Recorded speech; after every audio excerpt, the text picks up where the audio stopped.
Optimism, the only way to supersize your business. Sharon Horne-Ellstrom here. I was going to water it down and say optimism is important in building and growing our business. But the truth is, if you don't believe that you can build and grow and supersize your business, nobody else is going to believe it either. And it's not going to happen. We have to be optimistic. Optimism is one of those traits or ways of approaching the world. I guess it's more than a trait. It's a way of approaching the world and approaching life and situations, and growing our business is one of those that we have to have belief in the possibility of it and hope, and then work toward that, or set a goal and work toward that, or it's never going to happen. We're talking about optimism as part of the Be a Better You annual challenge and mental health and well-being today. And it definitely applies to building and growing and supersizing our business. It applies to how we live our life and how we build our life, but to how we run our businesses and how we grow and impact the world too.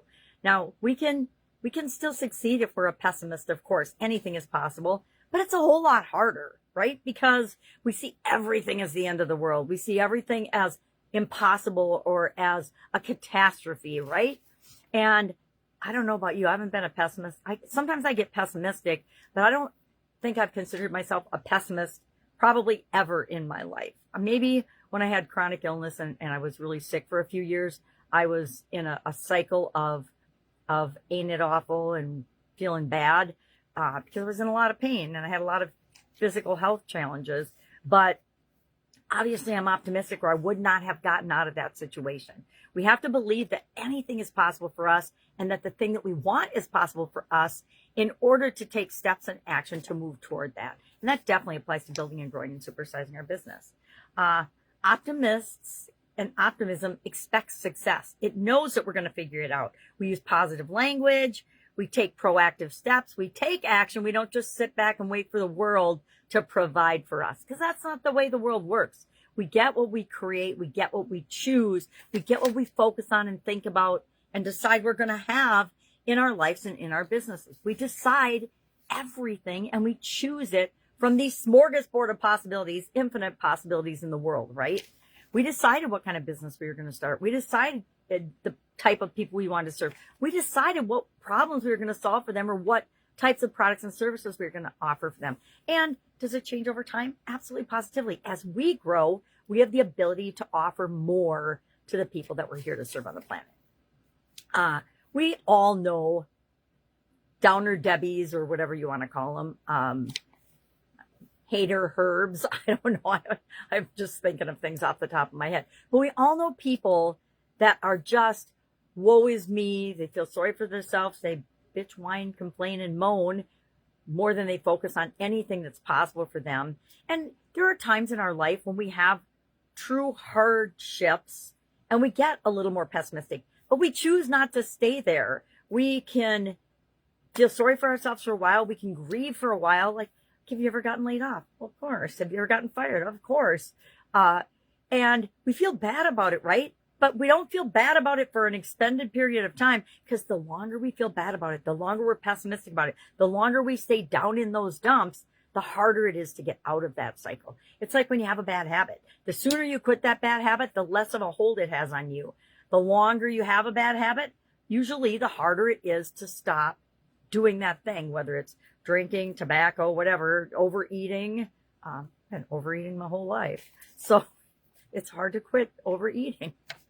But optimism has been proven scientifically to impact our mental health, as well as our physical health, as well as the results that we get in our life.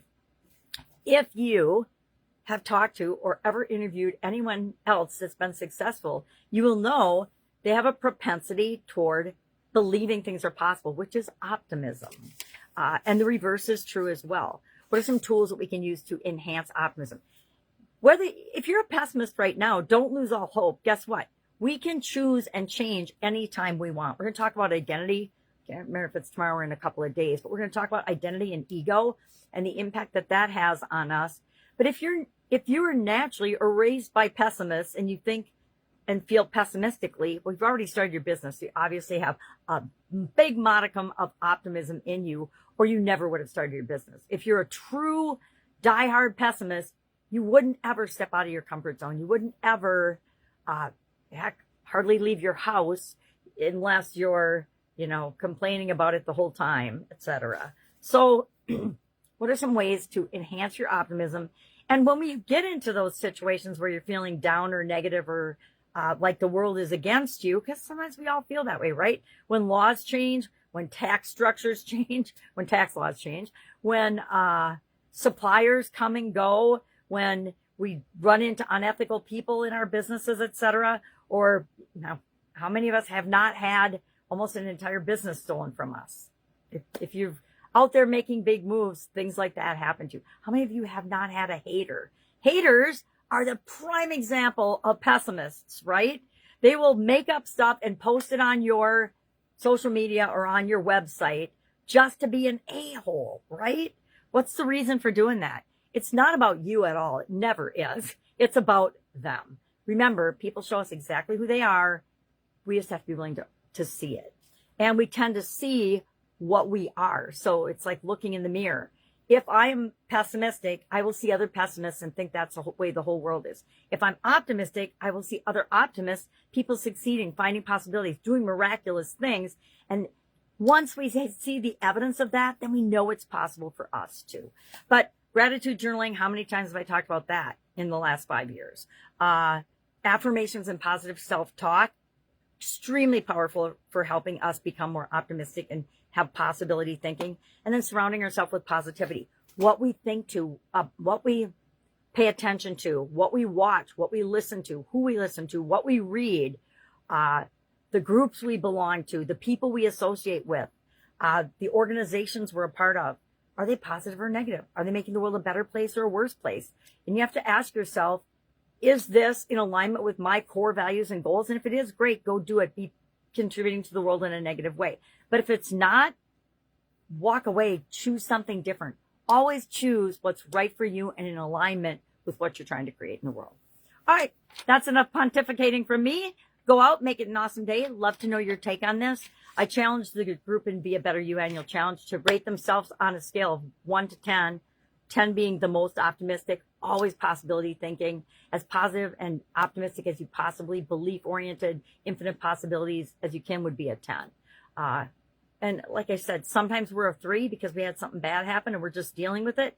And then most of the time we're a 7. You decide for yourself. But I love taking scales and rating myself and my organizations on different things like this to take the things that are really subjective and make them a little more objective. So I can actually say, okay, well, is this where I want to be? No, I don't want to be a 3.